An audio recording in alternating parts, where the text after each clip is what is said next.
1683. The Ottoman Empire stands at the gates of Vienna with the largest army Europe has ever seen. 300,000 soldiers, cannons that shake the earth, an empire spanning 3 continents, from the Persian Gulf to the gates of Austria, from the Nile to the Danube. This is the height of Ottoman power. But 192 years later, in 1875, that same empire, still intact, still vast, will surrender control of its own treasury to foreign officials in frock coats carrying ledgers instead of swords. No invasion, no occupation, no treaty of defeat, just debt. By the late 19th century, nearly half of all Ottoman tax revenue flows directly into the hands of European creditors before a single Ottoman official ever sees it. Britain doesn't need to conquer the Ottoman Empire. It only needs the Ottomans to keep borrowing. This is the story of how an empire loses its independence without losing a war, how interest payments become more powerful than armies, and how Britain builds an empire where money replaces conquest, and control becomes invisible. The Ottoman Empire of the 1850s is not the empire of Suleiman the Magnificent. It still controls vast territory.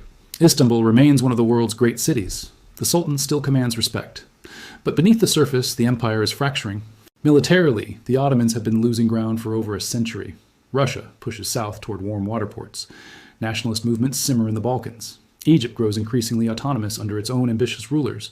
Financially, the picture is worse. The Ottoman tax system is medieval. Tax farming, selling the right to collect taxes to private bidders, creates a corrupt, inefficient revenue stream. Much of what's collected never reaches the central treasury. Meanwhile, military expenses keep rising. The empire needs modern rifles, artillery, steamships. It needs trained officers and reorganized units. Every attempt at military reform costs money the treasury doesn't have. And here's the deeper problem. While the Ottomans struggle to modernize their military, Europe is experiencing the Industrial Revolution. Britain builds railways, factories, ironclad warships. France mechanizes production. Even Russia, long seen as backward, begins industrializing its western regions. The technological gap widens every year. The Ottomans recognize this. They send students to Europe to study engineering and military science. They hire foreign advisors. They attempt reforms. But reform requires money, and money is exactly what they lack. While the Ottomans weaken, Britain ascends. By the mid-19th century, Britain is the world's dominant naval power. The Royal Navy patrols every ocean. British merchant ships carry goods from India, China, Africa, the Americas. And protecting those trade routes becomes Britain's central strategic priority. The route to India matters most. British ships travel through the Mediterranean, past Ottoman ports, through the Suez region, and onward to the jewel of the British Empire. Ottoman territory sits astride this route, which creates an interesting strategic problem for Britain. If the Ottoman Empire collapses, Russia might sweep south and control the straits connecting the Black Sea to the Mediterranean. France might expand its influence in the Levant. The entire eastern Mediterranean could destabilize. But if the Ottoman Empire remains strong and independent, it might resist British influence or align with rivals. Britain needs something specific. An Ottoman Empire that survives, but depends on British support for that survival. Not a conquered province, not an equal partner, something in between. And in the 1850s, an opportunity emerges. 1853. Russia invades Ottoman territory, seeking to expand its influence over Orthodox Christians within the empire and gain control of key strategic positions. The Ottomans fight back, but they're outmatched. Britain and France, concerned about Russian expansion, intervene on the Ottoman side. Together, they defeat Russia in a brutal, costly war. The Ottomans survive, but wars are expensive. Supplying armies, maintaining defenses, paying soldiers, the Ottoman treasury empties rapidly during the Crimean War. And here's where the story takes its crucial turn. The Ottomans need money to continue functioning. Their tax system can't generate revenue fast enough. Domestic resources are exhausted. So in 1854, for the first time in Ottoman history, the empire issues sovereign bonds to foreign creditors. The loan is for £3 million sterling. British and French banks enthusiastically purchase Ottoman bonds. Why? Because the interest rates are excellent, higher than domestic loans. And the empire seems like a reasonable risk, especially with British and French military support. From the Ottoman perspective, this is a rational decision. They need immediate funds to survive a war. European banks offer those funds. The interest seems manageable. This is not coercion. This is a negotiation between willing parties. And that's what makes it so dangerous. Let's pause here and understand the mechanics. When a government borrows money, it issues bonds, essentially formal promises to repay the loan plus interest over a specific period. Investors buy these bonds. The government receives cash immediately. Over time, the government makes regular interest payments and eventually repays the principal. This system works fine when a government can generate enough revenue to cover its obligations. But when revenue falls short, several things can happen. The government can raise taxes, which is politically difficult and economically damaging. The government can cut spending, which often means reducing military capacity or public services, or the government can borrow more money to cover existing debt payments. This third option is tempting. It solves the immediate problem without painful cuts or unpopular taxes. But it creates a cycle. New loans generate new interest obligations. When those obligations come due, the government borrows again. The debt grows. Interest payments consume more revenue. Eventually, servicing debt becomes the government's primary financial obligation. And when a government reaches that point, it loses control of its own economic decisions. The Ottomans issue that first loan in 1854, then another in 1855. The Crimean War ends in 1856, but the borrowing doesn't stop. Because now the Ottomans face a new problem.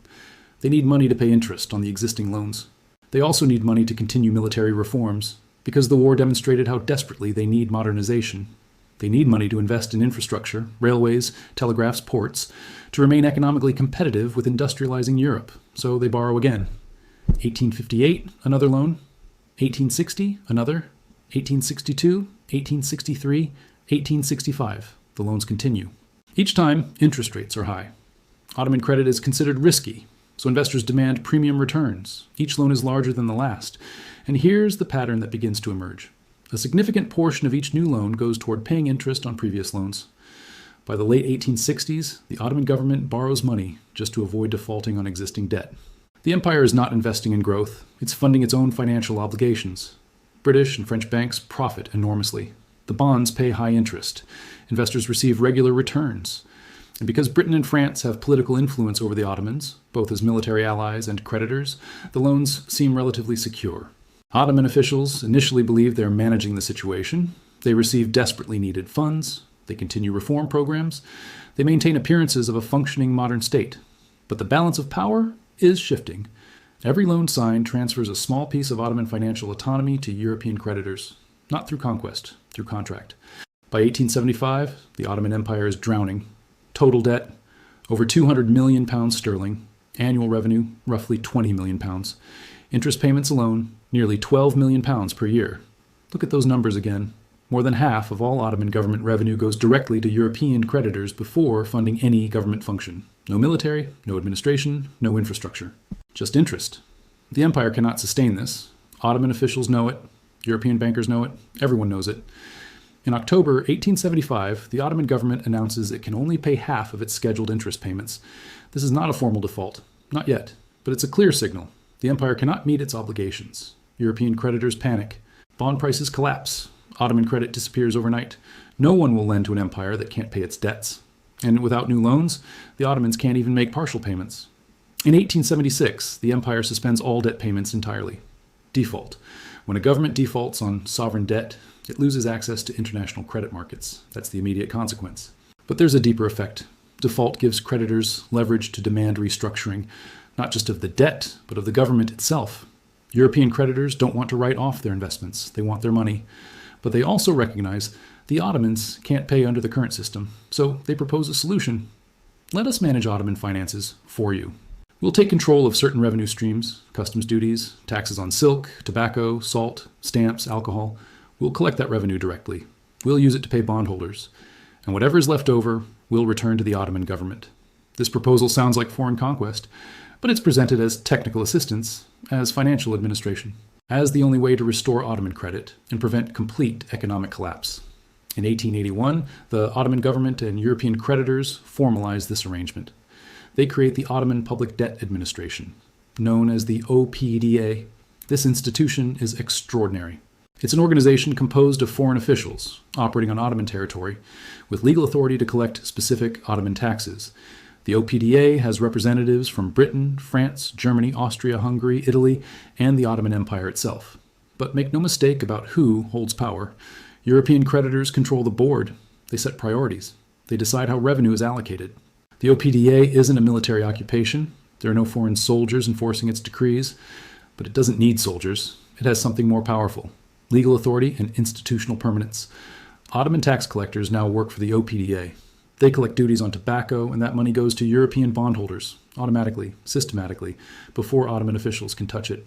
They collect salt taxes, silk taxes, stamp duties, alcohol taxes.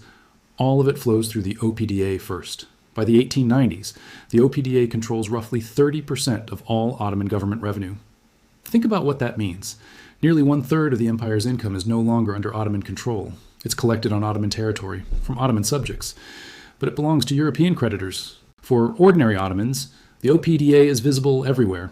You buy tobacco, a portion of that purchase goes to foreign bondholders. You use legal documents requiring stamps, the stamp tax funds debt payments. You import goods through Ottoman ports. Customs revenue disappears into the OPDA. The empire still has a sultan. It still has a government, laws, institutions. But when it comes to economic decisions, Ottoman sovereignty is compromised. Want to lower tobacco taxes to help struggling farmers? Can't. The OPDA controls tobacco revenue and won't accept reduced income. Want to invest customs revenue in port infrastructure? Can't. That money is already allocated to debt service. Every economic choice is constrained by debt obligations. And here's the crucial realization. The Ottoman government still rules, but it no longer fully decides. Britain never invades the Ottoman Empire, never annexes its territory, never replaces its government. But by the 1880s, Britain exercises enormous influence over Ottoman economic and foreign policy. How? Through the OPDA and financial leverage. When Ottoman officials need international loans, which they constantly do, they must negotiate with European banks. Those banks demand reforms, concessions, favorable terms for European businesses. British banks are especially influential, and because the British government supports those banks, Ottoman officials learn to accommodate British preferences, not because Britain threatens war, but because Britain controls access to credit. Remember Britain's core strategic interest, protecting trade routes to India. By the 1880s, the Suez Canal is operational, cutting travel time to India dramatically. The canal runs through Ottoman-influenced territory. Britain needs stable access to that canal. It also needs the Ottoman Empire to remain intact, but weak enough not to challenge British interests. The OPDA helps accomplish this. It ensures the Ottoman government remains financially dependent on European support. It prevents the empire from accumulating resources that might fund genuine independence. It creates institutional ties that make Ottoman-European cooperation inevitable, and Britain, as the dominant naval and financial power, benefits most. Here's what makes the system so effective. It's nonviolent. There's no costly occupation, no garrison troops, no expensive colonial administration. It's sustainable. The OPDA generates its own revenue. It doesn't require British taxpayer funding. It's adaptable. If Ottoman officials resist in one area, Britain can apply pressure through financial channels, delaying loans, demanding reforms, leveraging debt, and crucially, it's invisible to most observers. Maps still show the Ottoman Empire in full color, stretching across the Middle East and Balkans.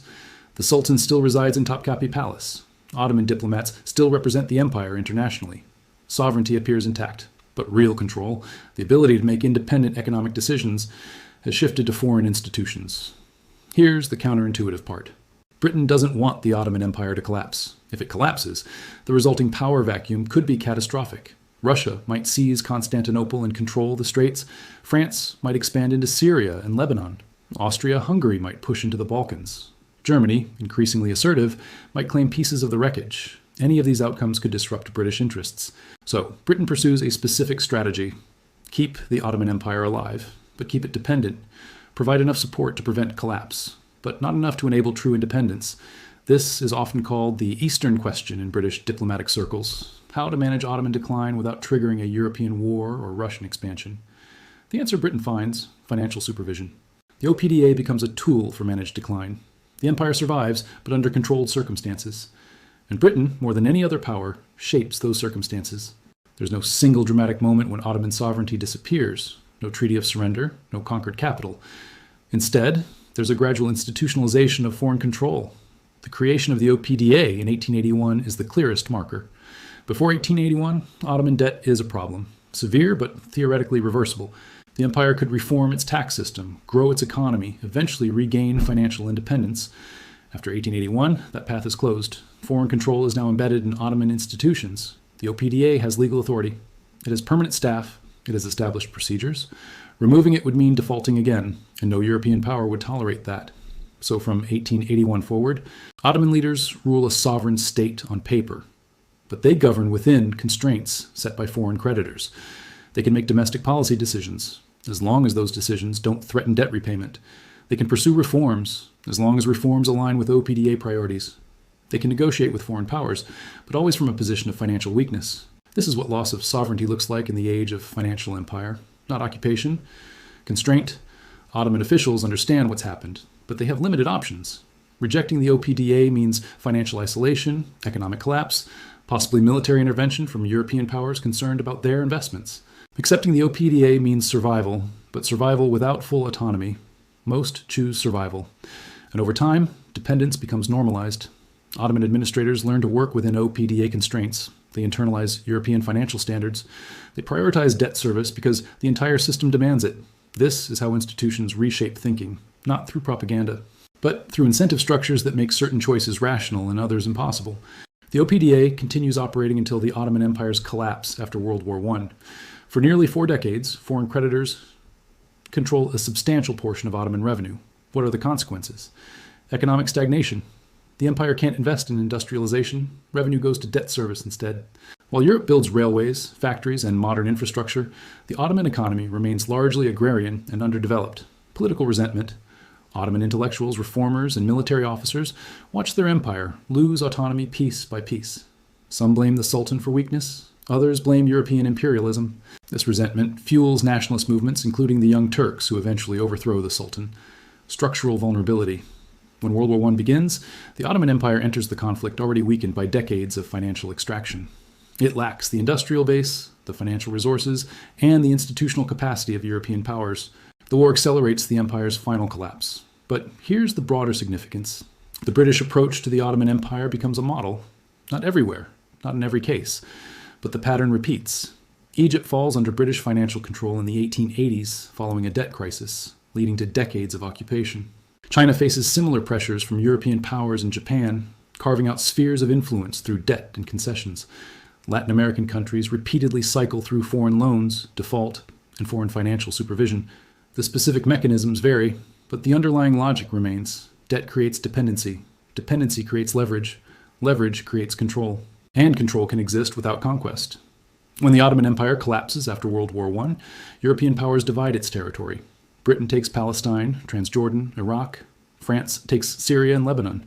These aren't random divisions. They reflect decades of European involvement in Ottoman affairs, involvement that began with loans and debt. The borders, conflicts, and political structures of the modern Middle East are partly products of Ottoman decline, and that decline wasn't primarily military, it was financial. In 1683, Ottoman armies besieged Vienna. In 1881, Ottoman tax collectors answered to foreign bondholders. Between those two moments, the nature of imperial power changed. The old empires conquered territory, planted flags, ruled directly. The new empires controlled trade routes, issued loans, managed debt. Britain perfected this approach. It realized that direct control is expensive. It requires soldiers, administrators, perpetual enforcement. But financial control is efficient. It operates through contracts, not cannons. It functions through institutions, not invasions. And most importantly, it's invisible. The maps don't change. The governments remain in place, but power shifts. This story isn't unique to the Ottoman Empire. It's a pattern that appears throughout history. In the 18th century, Britain used similar financial mechanisms to influence Indian princely states. In the 19th century, European powers used debt to control Egypt, Tunisia, Morocco. In the 20th century, international financial institutions, the IMF, World Bank, often imposed structural adjustments on indebted nations. In the 21st century, debates rage about Chinese lending to developing countries, whether it creates partnership or dependency. The specifics differ, but the fundamental dynamic remains. When a government borrows beyond its capacity to repay, it surrenders autonomy to its creditors. Not immediately, not obviously, but gradually, systematically, inevitably. We imagine power as armies marching, borders expanding, capitals burning, and sometimes it is. But often, power is quieter. It's a ledger showing interest payments due. It's a foreign official reviewing tax collection records. It's a government that technically rules but cannot choose its own economic priorities. The British Empire understood this. It didn't need to conquer the Ottoman Empire. It only needed the Ottomans to borrow, because once the debt was issued, once the interest payments began, once foreign institutions gained legal authority over revenue, control was inevitable. The empire would fall without a battle. Sovereignty would disappear without borders changing.